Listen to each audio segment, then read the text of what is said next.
პროკურატურის 90-მა მოწმემ ბრალდების მხარეს იმედი ვერ გაუმართლა. მოსამართლე გიორგი დარახველიძემ მათი ჩვენებები 9 თვის განმავლობაში ისმინა და 50-ის ხდომის შემდეგ გადაწყვეტილება მიიღო.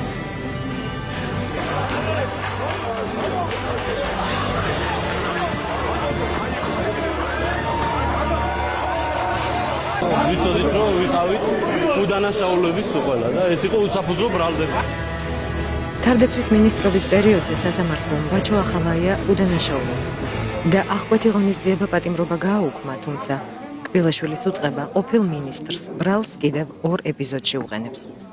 ერთ-ერთი მოწმე ვერ ადასტურებს იმას, რომ ბაჩო ახალაიამ რაიმე მონაწილეობა მიიღო, თუნდაც მათ აი წამების პროცესს რომ ეძახიან სინამდვილეში ეს იყო ვარჯიშები, რომელიც უტარდებათ პერიოდულად შინაგან საქმეთა სამინისტროს მოსამსახურეებს, ასევე ჩაუტარდათ მათაც და სხვებსაც იმ პერიოდში, რომლებსაც თავი დაზარალებულად არ უგზნიათ და არც არიან ცნობილი დაზარალებულად და არც ის დასტურდება, რომ ბაჩო ახალაიას რაიმე მონაწილეობა მიიღო მათ ვარჯიშზე გასაგზავნად. სასამართლომ ახლა 7 სპეცრაზმელის პოლიტიკური ნიშნით წამებისა და ეგრეთ წოდებული ციხის ბუნტის საქმეებზე უნდა იმსჯელოს. ახალაიას ამ საქმეებზეც პატიმრობა აქვს შეფარდებული.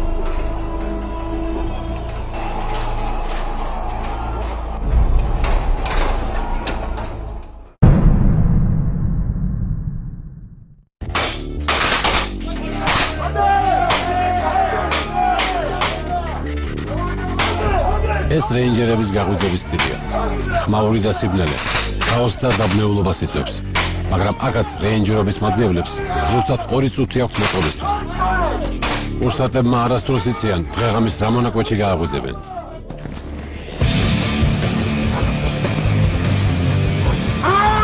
ფილმი, რომელიც რეინჯერების კურსის შესახებ მოგვითხრობს, საქართველოს თავდაცვის სამინისტროს დაკვეთით 2011 წელს გადაიღეს.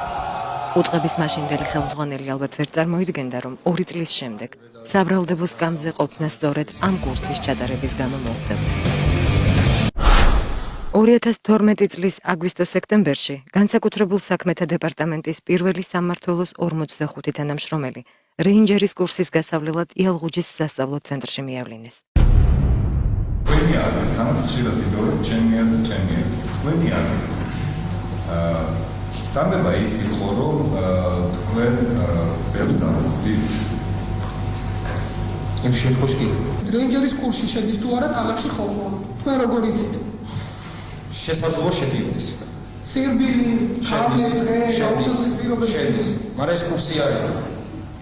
ეგ რაიმე თქვენ აზრით მოჩვენებას შემთხვევაში გაიგოეთ რა თქვენ როგორ ჩათვლით ეს. საერთოდ რეინჯერი შენ როგორ წარმოგიდგენია რას ნიშნავს? ცნება რეინჯერი. აი თუნდაც ვიდეო ფილმებიდან უამრავი ფილმია გადაღებული და ერთ-ერთ ყველაზე ელიტარულ ქვედანაყოფებად მოიხსენიებიან რეინჯერები, ყველას ცდილობს, ყველას აქვს სული რომ გახდეს რეინჯერი და შენ როგორ წარმოგიდგენია რა არის რეინჯერობა? არ ვიცი რეინჯერი რა არის და არც არის. და ისე არც ფილმები გინახია რეინჯერებზე? არა. როდესაც ხარ პოლიგონზე ან სწავლებაზე. კი ბატონო. იქ წესებს არ უნდა ემორჩილებოდე? ხოლმე და ხოლმე ცეცხლის პოლიართან მოყვებს. გადაადგილებას არანაირი წესი. მისმე ბატონო ჩემო. აი ესე რომ იცით და ესე რომ აზროვნებ და არასწორად იცით, მითო გჭირდებოდა თქვენ სწავლება. ვარჯიშით რო დაიღალე და ადექი ჩაჯექით რო დაიღალე, ცუდად რო გახდი. მაგას გეუბნე, ანუ ფიზიკურად არ იყავი მომზადებული. ფიზიკურად მე ჯანმრთელი ვარ, მომზადებულიც ვიყავი. მაგრამ უბრალოდ იმ მოქმედა იმან, რომ თავის დროზე აი დამამცირავი ეს კომანდები იყო რა. Das ნიშნავს ეგრე გაგვიმართო ფიზიკური დატვირთვა. ისე და ისე მეხედველობაში მაგ ბატონო დავით ჯერჯერობით მხოლოდ და მხოლოდ საფრანგეთის ლეგიონში რა თქვენ გაიგეთ. მოგახსენებთ მე ესე იგი ფსიქოლოგიური ზეწოლა ის ნიშნავს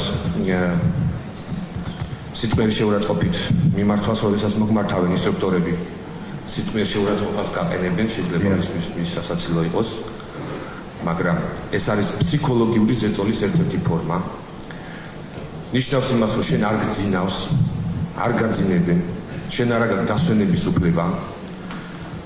შენ ხარ მარშების, ვარჯიშების, ტომრების ერთმანეთზე გადაწოდებით, გადასროლით, კასრების გორაობით. არის კუს ფორმა ესეთი, როდესაც გები ნახევრადმეტრში მოხდით ხელით გაშიფრებთ. გეხარ დაახლოებით 2-3 საათის განმავლობაში. არის მზის ჭამის ფორმა, როდესაც შენ გეხარ თავით მაღლა და ქმნი იმის იმიტაციას, რომ შენ ჭამ მზეს. ეს არის ფსიქოლოგიური ზეწოლა, არის ეგრეთ წოდებული არგონავტების ნავის პოზა, როდესაც რამოდენიმე კაცს გიკავია საკმაოდ მძიმე ხის მორი მაღლა აწეული დაწოლილ მდგომარეობაში და შესაბამისად თუ შენ ამას არ ასრულებ, იქ ხორციელდება სხვადასხვა დასჯის ფორმები.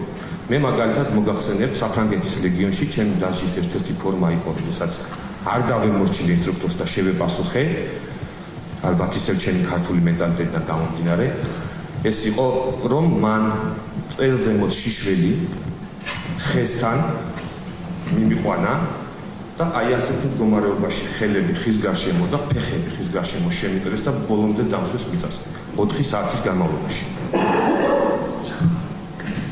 გასაგებია. ამას შეურაცხყოფა ხომ არ მიიღებს ბატონო დავით. როდესაც ხარ სამხედრო მოსამსახურე და როდესაც ხარ გინდა რომ გახდეს სპეცდანიშვილების ჯარისკაცი და ხარ სპეცდანიშვილების ჯარისკაცი და გაგერია სამხრები და როდესაც შენ ზურს უკან დგას შენი სამშობლო და შენი ღირსება, შენი ქვეყნის ღირსება, ეს ჩემთვის შეურაცხყოფელი არის. აღმოჩნდა, რომ ბრალდების მოწმეებისა და პროკურატურის მიერ დაზარალებულად ცნობილმა სამხედრო პირებმა რეინჯერის კურსის შესახებ მართლა არაფერი იციან.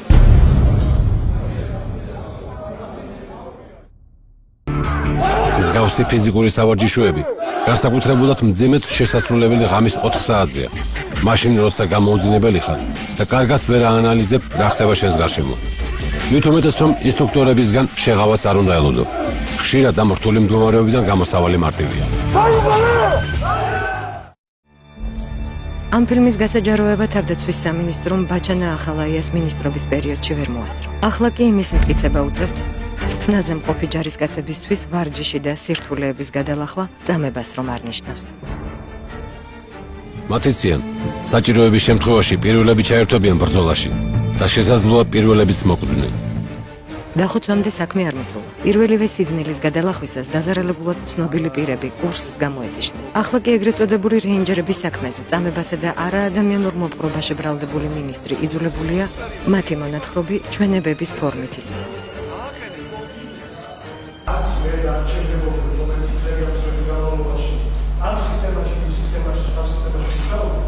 არაერთი არჩევნებია, რომელიც იყო ქართული სახელმწიფოს ინტერესების და იყო ქართული ხალხის ინტერესების და მithumetes არაერთი არჩევნებია, რომელიც შემოგვაქვს კრიტიკა. ეს ჩვენი საქმიანობა პერიოდის განმავლობაში, პერიოდის განმავლობაში ისე ანტიკრიმინალური ისტორია მისაღებია სამწუხაროებრივი ინსტიტუტების შენობების სახეს, ჩვენი სამწუხაროება იმას კონკრეტულ პრობლემებზე აბსოლუტურად ყველგან იყო ერთგვარი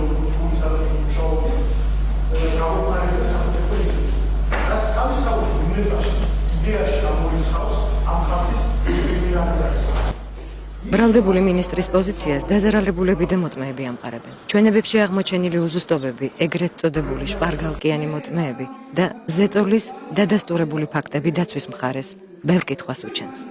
პროცესზე მშავდებულის მხარემ ბრალდების მოწმეს ხელის გულზე წინასწარ ჩანიშნული გვარები უპოვა.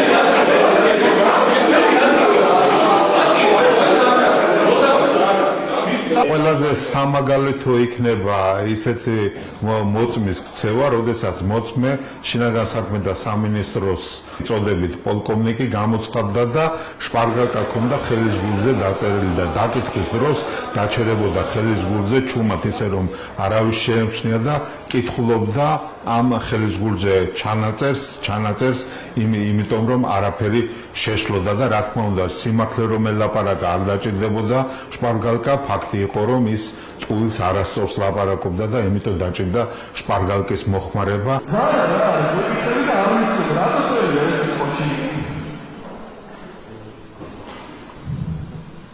თუ სიტყვის დამატება არ იცი და თუ შენი მიცემული ჩვენება და არა გამოიწვიების მაგარნახე.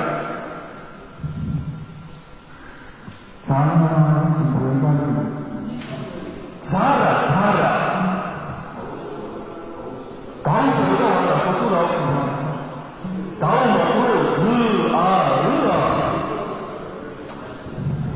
თითოეული მოწმე მოდის და არ დასწორებს მხოლოდ ერთ რაღაცას.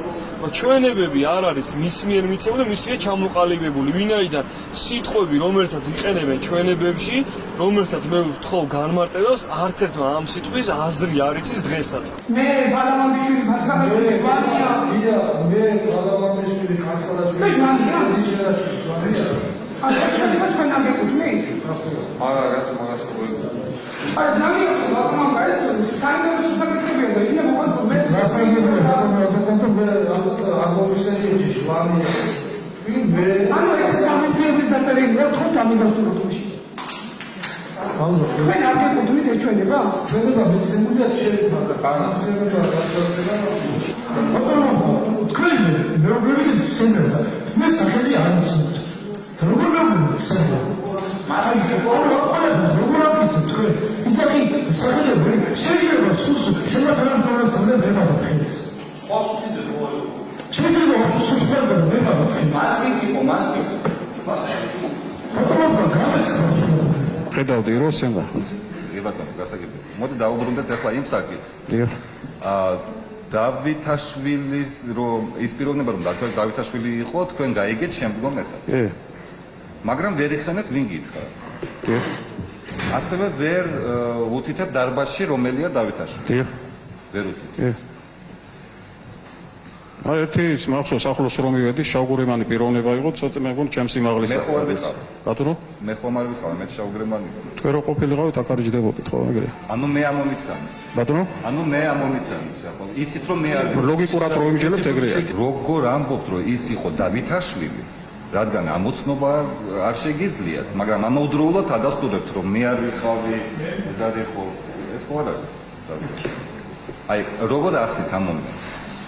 თუ შეიძლება ვერ ახსნით. ნუ წაგივიდეთ რომ გადავარდით. ეგ იმის მოყვანა როგორ უნდა შეითვალოს წამებად.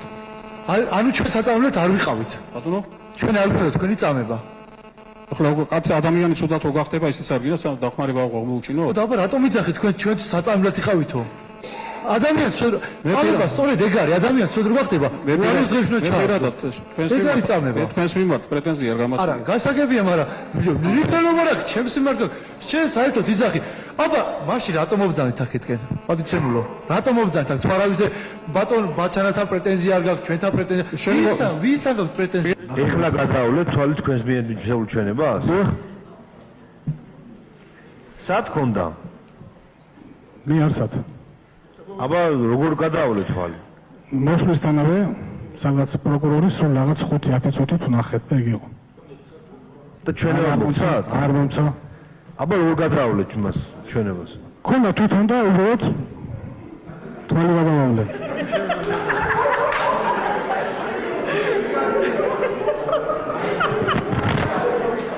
აი კაცი და მართალი რა ეს? მე კითხვები აღარ მაქვს. ჩვენებისთვის თვალის გადავლება ყველამ ვერ მოასწრო. თქვენ და თქვენი ძმა ტყუპები ხართ ხო ასეა? დიახ. აი ზოგადად ესეთი ცნობილი ფაქტია რომ ტყუპები თითქმის ერთნაირად იწმევენ ხო ასეა? დიახ. ლაპარაკშიც ერთნაირად ყვებიან ყველაფერს? ვერ გავიგებოდი. აი ლაპარაკშიც ზუსტად ერთნაირად ყვებიან სიტყვით ყველაფერს. ბატონო მოსამართლე. არა. ერთი დამისაბუთეთ, მაშინ სად არის შემხებლობა საქმეში? კი ბატონო. რასთან დაკავშირებით? კი ბატონო, ბატონო მოსამართლე, საქმეში ორივე მოწმის ჩვენება. პირველი სიტყვიდან ბოლო სიტყვამდე ორივე ჩვენება არის იდენტური. ასოებშიც კი შესწავლები არის ერთი და იგივე. ორი ჩვენება დევს კოპი პეისტით გადაღებული, ერთი და იგივე ასოებში არის შესწავლები. ანუ ეს მკითხებულების ფალსიფიკაცია მოხდა, ამიტომ ვეკითხები რომ ერთი და იგივენაირად საუბრობთ, თუ როგორ შეიძლება ორი ჩვენება ერთნაირი. თითქმის ერთნაირი ჩვენებების დაწერამდე პროკურატურის მიერ დაზარალებულად ცნობილი 7-ვე პირი რეინჯერის კურსის მიმდინარეობისას მიღებული მორალური და ფიზიკური ზიანის გადასავიწყებლად ეგრეთ წოდებულ სარეაბილიტაციო კურსზე ანტალიის 5 ვარსკვლავიან სასტუმროში გაგზავნეს.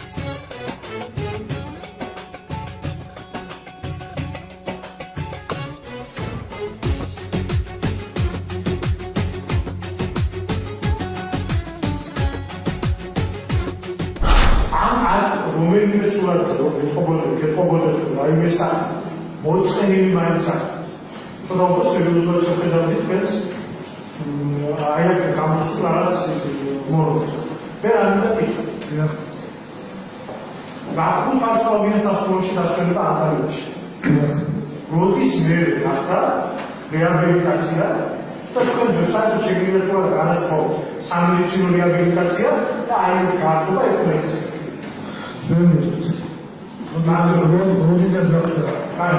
შეგვიძლია განაცხადოთ სამედიცინო რეაბილიტაცია ავადმყოფის სუდავტყოფი ადამიანის სამედიცინო რეაბილიტაცია აი ეს გართობა და დაშავება რა თქმა უნდა aber wie შეგვიძლია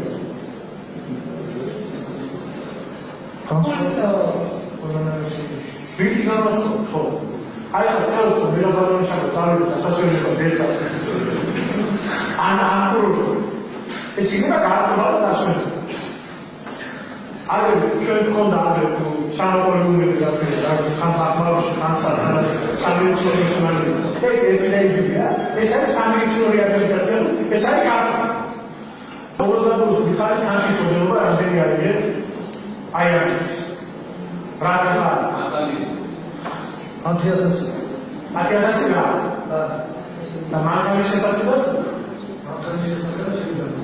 თქვენ დაასრულეთ დეტალები გავიგებოდი შეიძლება წარმოადგინოთ დეკლარაცია ხო ალკოჰოლს სვავდი? არა. ჩილიმს ეწეოდი? არა. თქვენს ნებართი წარუდგე გაბატონებული მოსამართლე. ეს თქვენ ხართ სურათზე? დიახ. ეს გადაღებული ფოტოა, გადავიღე ფოტო. გადავიღე სურათი. ეს კვამლი რო გამოდის რა თავის თასდი? თქვენ მანქანა ყავს? შეუგლესავს. რა მანქანა? ასტრაჯი. ასტრაჯი. ეს მანქანა? დიახ. როდის შეიცით? მაგის შევიძინე ანუ კურსამდე, ანუ ანტალიამდე თუ ანტალიის შემდეგ? ანტალიის შემდეგ. 10,000 ლარით რა გააკეთე?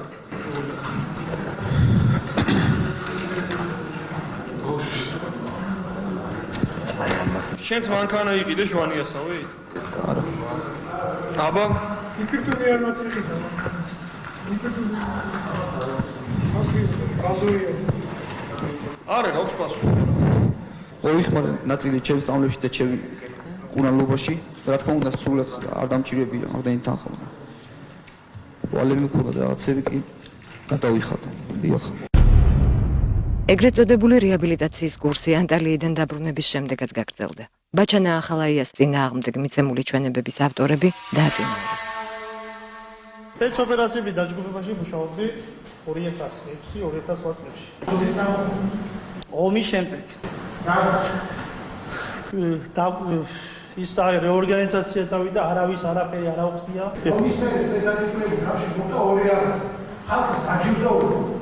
საქმისთვის და გარდა უსაქმროებს. აი, თქვენ თუ გინდათ ესე იყოს, მე უსაქმრობის მე ნახე დავთვლი რომ მე უსაქმრობდი იქ. ნახეთ ბატონო ბაჩანა. გისმენთ? და მე როგორც ეხლა რა განმეობაზე მუშაობ. ეხლა ვარ ათეულის მეთაური.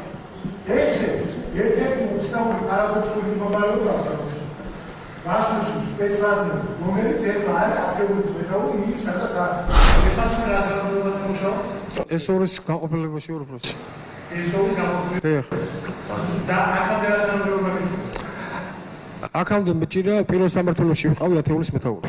სოფლიოში სად დედამიწის სულს ასეთი ნახტო სად გიხდა? აქ მეთაური რომ ეს ორის მეთაური. კაი, ეხლა მოგახსენეთ, ბატონო ბაჩა. სად გინახავ გამიჩია? რაც გამოიარე, ბატონო მოსამართლე, ვიყავი დაძროს გაყოფილების უფროსი ვიყავი. თავდაცვაში ვიყავი, ის ვიყავი, მაგრამ ოჯახურ პიროვნებად წარმოვედი. რა გინახავ წარუდი? ხო. სად ეს დაახლოებით ესეთი რამე? ეს დაახლოებით ესეთი რამეა რომ უცებ ეხლა მანდატური დასვეს მოსამართლესაც. დაწინაურებამდე 7-ვე დაზარალებულის ჯანმრთელობის მდგომარეობა სამხედრო ნაწილის ექიმებმა შეაფასეს. მედიკოსების დაკითხვით ბრალდების მხარეს წამების ვერსიის გამყარება უნდა.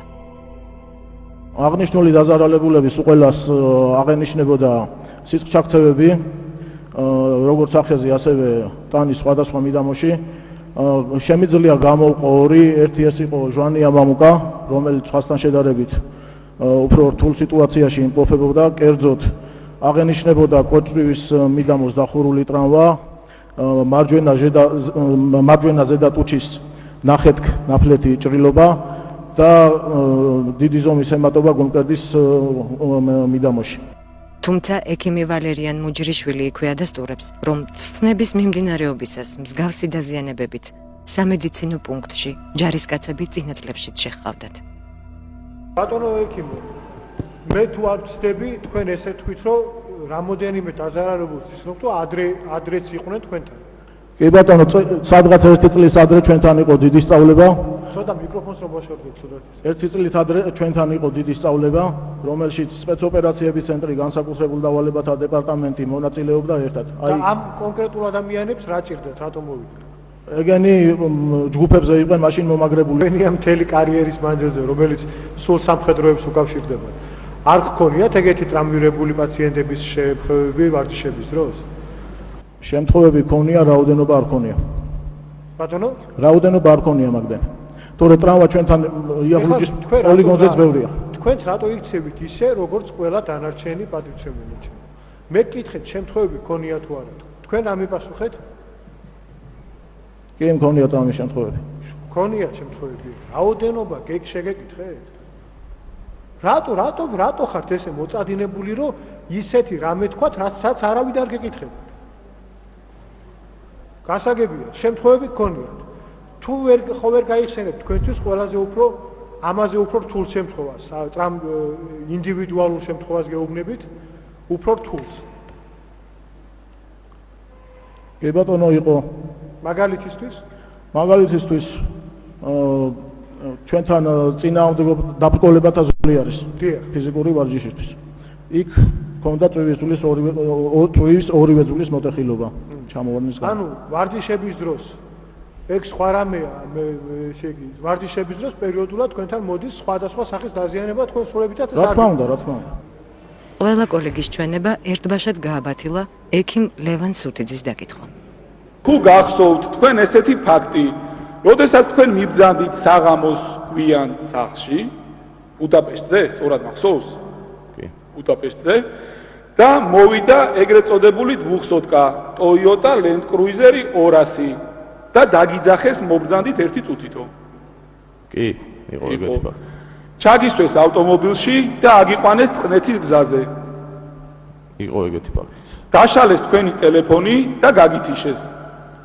არ დაუშლიათ, გამორთეს და გადააგდეს. რას გთხოვდნენ კონკრეტულად მაგ დროს წყნეთის გზაზე ტყეში?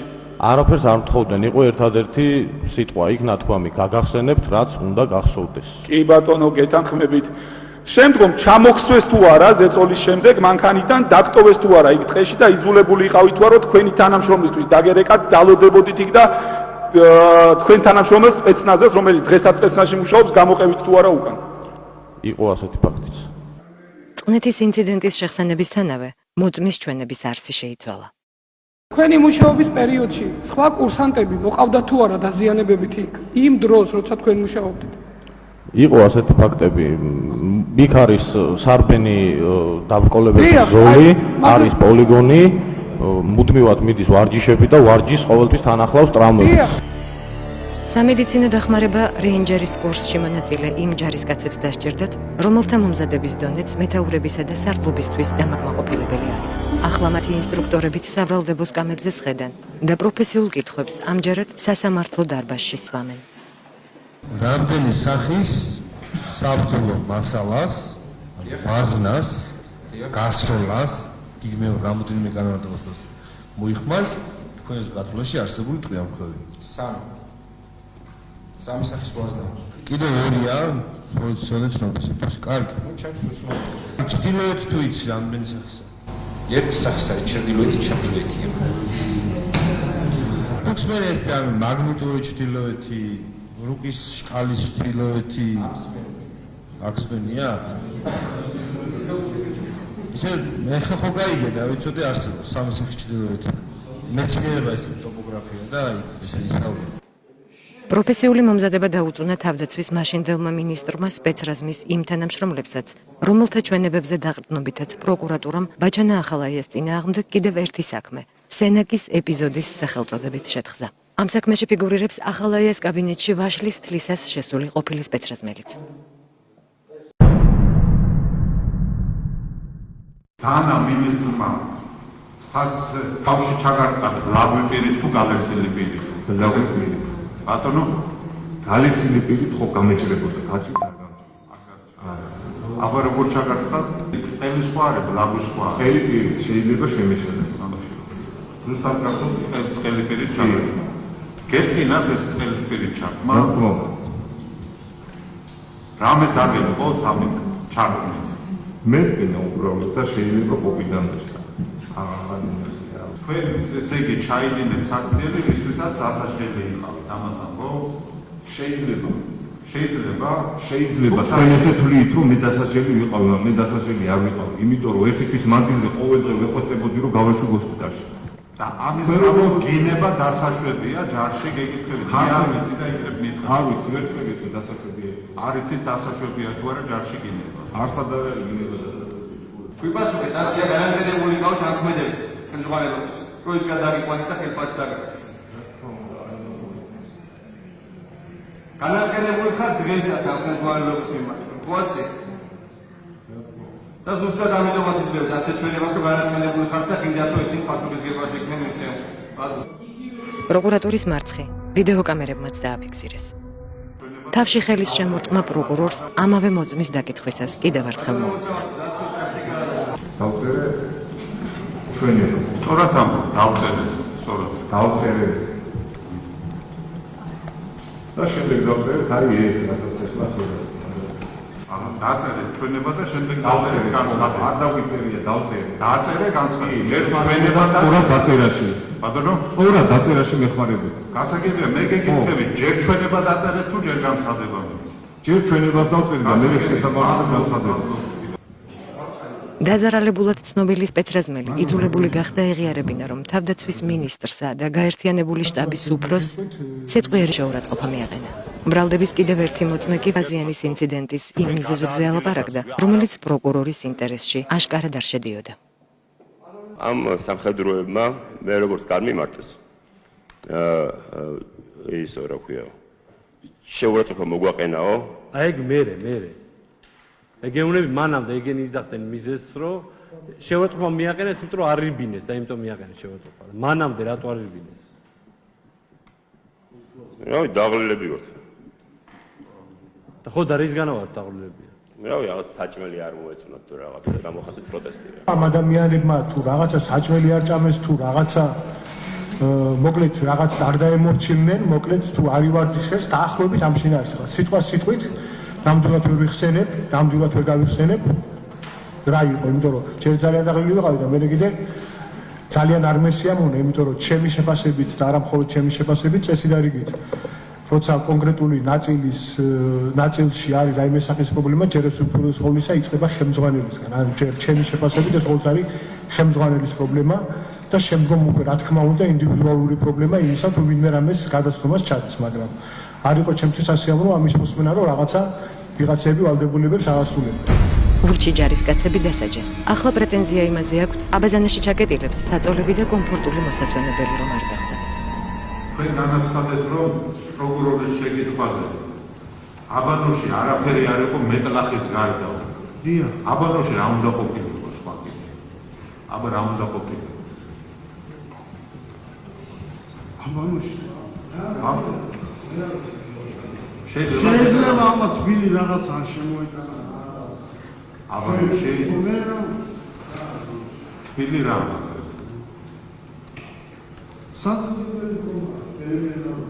აბანოში. არა, აბანოში საერთოდ არის საძინებელი ტომები? არ არის, მაგრამ შეიძლება მოეწეს. ეგრე ყველაფერი შეიძლება. ისე შეიძლება რომ ევარჯიშათ და საგებზე წასულიყო. აბანოში ჩაკეტილი მეამბოხი ჯარისკაცების ვარჯიშიც პროკურატურის მიერ ბაჩო ახალაიას მიმართ დაყენებული ერთ-ერთი ბრალდების საფუძველი იყო. იქ ვარჯიშის დროს უჩვეულო იყო რაიმე ვინც ავარჯიშებდა. მაღალი კაცი, თქვენ როგორ ისიც ხო ვარჯიშობდა მათთან ერთად. სენაკის ბაზას გულისხმობ. ისიც ვარჯიშობდა? დიახ. ახლა როცა უჩვეულო რა ახლა უჩვეულო ვარჯიში არაფერი არ არის. ამას გაგიხსნა, მაგრამ გააჩნია დროს. ღამის 2-3 საათზე რო და 4 საათზე ავარჯიშებ ჯარისკაცს, ცოტა უჩვეულოა რა თქმა უნდა. არ შეიძლება 2 საათზე რო ივარჯიშო სამხედრო პირმა? რომელიმე ნორმატიული აქტით ხო არ იკრძალება, როგორც თქვენ თვითონ. ჯარისკაცების ვარჯიშით გაკვირვებულმა მოწმემ ვეღარ გამალა, რომ დასჯილების ჯანმრთელობის მდგომარეობა მინისტრ ახალაიასთვის სულერთი არ იყო. მეორე დღეს რო დაგვიბარა მინისტრმა ბრიფინგზე, კი ბატონო, რო იკითხა, მოახსენეს რომ საჭმელი ჭამეს და ესე იგი იყვნენ იქ. ან თქვენ როგორ მიხვდით მინისტრი დაინტერესებული იყო, ხო, რომ იმათ საჭმელი ეჭამათი? მაშინ იკითხავდა რატო აჭამეთო, ხო არ რაღაც. ან დაინტერესებული იყო, რომ ეკვებათ იმას ნორმალურად. ალბათ დაინტერესებული. კი ბატონო, მადლობთ. უნდა გახსენოთ ერთი თქვენი ფრაზა. ეს მე მითხარით და იმიტომ გახსენეთ. დიახ. გაგახსენეთ.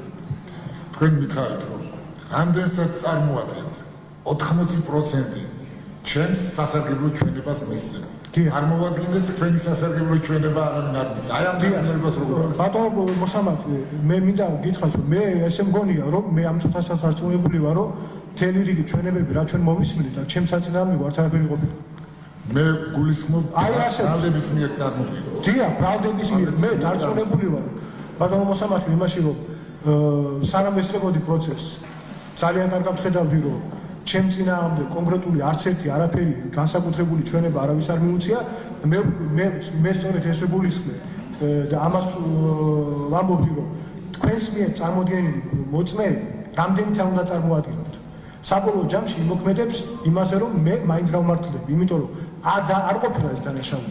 რა ზეწოლაც არ უნდა მოახდინოს ვინმეზე, ვერც ერთი ზეწოლის შედეგად მაინც ვერ დავადასტურებთ იმას, რასაც ფაქტი არ ქონია. მხოლოდ ამ ადამიანმა უბრალოდ კანონის წინაშე პასუხი. რომ მან მე მცემა, მან ჩემი თავისუფლება აღკვეთა. მან მე წამართვა ჩემი კუთვნილი ავტომობილი. და რატომ წამართვა? უბრალოდ ვეკითხები სახელმწიფოს. როცა არ მქონდა საშუალება ძველ სახელმწიფოსთვის ეს მეთქვა. იმიტომ რომ მე ანალოგიურ და ძალიან ცუდ სიტუაციაში აღმოჩნდებოდი. შეიძლება დღეს ცოცხალიც არ ყოფილიყავი. ამ ჩვენების ავტორი ყაჩაღობისა და თაღლითობისთვის ნასამართლების ზვიადაბესაძე. იგი საკუთარი შვილის ნათლიას თავისუფლების უკანონო აღკვეთაში ადანაშაულებდა. 4ჯერ არის ნასამართლები და ამბობს, რომ ხელისუფლებამ გამასამართლოს სინამდვილეში იგი 1995 წელს არის გასამართლებული, მაშინ როდესაც არც ბაჩუ ახალაია იყო, არც მიხეილ სააკაშვილი, არც არავინ. და მას აქვს ჩადენილი ისეთი მძიმე დანაშაულები, როგორიც არის ყაჩაღობა, თაღლითობა, მითვისება, დოკუმენტის გაყალბება. ადამიანი როცა თაღლითობაზეა ნასამართლები, უკვე საჭვარი მისი ჩვენება, ვინაიდან ადამიანს თუ სისხლში აქვს თაღლითობა და მოტყუება, ძალიან დიდი ალბათობით შეიძლება ივარაუდეს ნებისმიერ, რომ დღეს პროცესიც მოდის და იტყუება. აბესაძის ჩვენების გამყარებას მისი მეუღლეც შეეცადა. თინათინ მექვაბიშვილს თუ იყო. თინათინ ქალის სახელია თუ კაცის? და თქვენ რომ თინათინმა დაგითხათ მამაკაცმა როგორ გადაგიხდით? თქვენ ჩვენება დაწერილია და დაბეჭდილია თინათინის მიერ. თქვენ ხართ რომ მამაკაცმა დამკითხაო. მამაკაცი იყო და ქალბატონი იყო.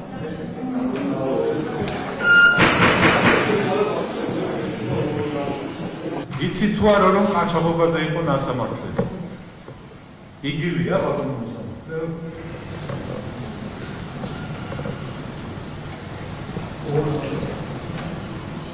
ეს ყაჩაღობა არ ყოფილა ეს ყველაფერი. დააბრალეს. დიახ, ნამდვილად დააბრალეს. თაღლითობაზე რომ იყო ნასამართლები ეს თუ იცით? ალბათ ესეც დააბრალეს.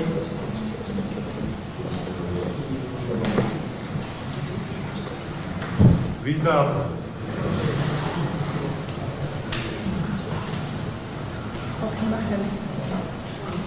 ყოფილი ხელისუფლება და განაჩენის დადგენაში მონაწილეობდნენ ეს ბატონი პროკურორები, ვინც აქციან, მაშინაც ესეთი მუშაობდა.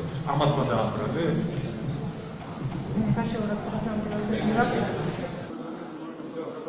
ორჯერ ნასამართლევის ზვიადა ბესაძე სუტინიორობასა და კონსტიტუციური უსაფრთხოების დეპარტამენტის აგენტობაში სასამართლო დარბაზში ღიად დაადანაშაულეს. შენ იყავი თუ არა გიორგი ონიანის, რომელიც ახსენე ვიცნო ხო და გამაცხო. ბატონი გოგაონიანი. გოგაონიანის და დათო კუხიანის აგენტი. ბატონო? კარგად გაიგე რაც კითხე.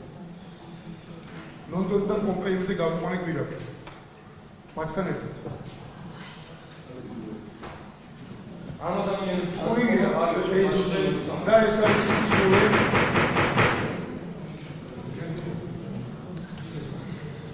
გაჩეჩილაძის მიტინგზე იყავი თუ არა ჩანერგი. სიცრუე. იყავი თუ არა საერთოდ. მიღებულია.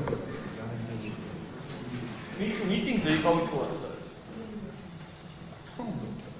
მე საუქსი წინა სასამართლოზედაც ეს მოგახსენით, რომ მე გავხდით და ოპოზიციასთან მე კონკრეტული ურთიერთობები მქონდა. რა კუთხითაც მე ოპოზიციას გაქორწინებაც ვაფინანსებდი კიდეც, რის გამოთაც მე აღმოჩნდი ალბათ ესეთ სიტუაციაში ერთ-ერთი მიზეზი არის ესეც. და მაშინ როგორ ახსენეთ იმ ფაქტს, რომ აფინანსებით ამის არ გეშინოდათ და უბრალოდ განცხადების შეტანა გეშინოდათ? ის შემდეგ შემაშინეს, როცა უკვე აფინანსებდი და რაოდენიმეჯერ მიმაყდეს სერიოზულად კედელზე. და გამაფრთხილეს კიდეც და მიწეს კიდეც. გავიგერო ჩემი სახელით ვიღაცეებთან რაღაცეებს ლაპარაკობ და მე გავიგერო აღმოჩნდა კონკრეტულად ჩემი ძმის სამსახური იყო ესეთი კონსტიტუციური უსაფრთხოების დეპარტამენტი, რომელსაც ემძღვანელობდა იმათი აგენტი და მოკლედ აგენტთან მე აღმოჩნდა რომ ცოტა უზნეო საქციელებსაც ეწეოდა რაღაცეებს რაც ითქვა აღნიშნული ხელ სასამართლოზე და არანაირი სურვილი არ მქონდა ამ ადამიანთან ურთიერთობის. აბსოლუტურად არანაირი სურვილი. და ეს ყველა მიცოდა, იმიტომ რომ მან ის ცდილობდა თავდაპირველ პერიოდში, თავდაპირველ წლებში რომ რაიმე სახით ურთიერთობა აღედგინა, მაგრამ ეს იყო ძალიან ცივი დამოკიდებულება ჩემი მხრიდან. აბესაძის ბრალდებები სასამართლოსთვის დამაჯერებელი არ აღმოჩნდა. დაივიწყე სამოქალაქო ცხოვრება! ტრება, დაწე! როულა! როულა! ატეკიჟე! ხდე! დროზე გოინდაურება ხოდა! გარა! ეხტება! დაბა, ჯავი დამოვიე, ჯავი! შეხუდე გოდრაობა! ფილმში გადაღებული ეს ახალგაზრდები რეკრუტები არის, ადამიანები, რომლებსაც ჯარისკაცობა სურს. ესენი კი მრავალწლიანი სტაჟის მქონე ჩინიანი სამხედროები, რომლებიც ჩვენებებს უკვე ყოფილი მეთაურებისა და ინსტრუქტორების წინააღმდეგ რამდენიმე თვე აძლევენ. იმ პოლიტიკურ გარემოებაში, რომელიც დროსაც მე ვიყავი დაკავებული, ეს იყო 2012 წლის ნოემბერი, 6 ნოემბერი თუ არ ვცდები, ეს იყო სასწრაფოდ მოქექილი რაღაცა განაწყენებული ხალხი, რომლებსაც მე ვფიქრობ დარწმუნებული ვარ, რომ კონკრეტული ჩვენებები დააწერინეს, მიაცემინეს ჩვენებები და ესე მოყავთ ეს პროცესი აქამდე. დარწმუნებული ვარ ამაში, რომ იმიტომ რომ ლოგიკა გვაძლევს ამის დასკვნის საფუძველს, რომ არც წინადღით არ იყო ეგ საჩივრები, არც მანამდე არ ყოფილა ერთი წლით ადრე ეგ საჩივრები.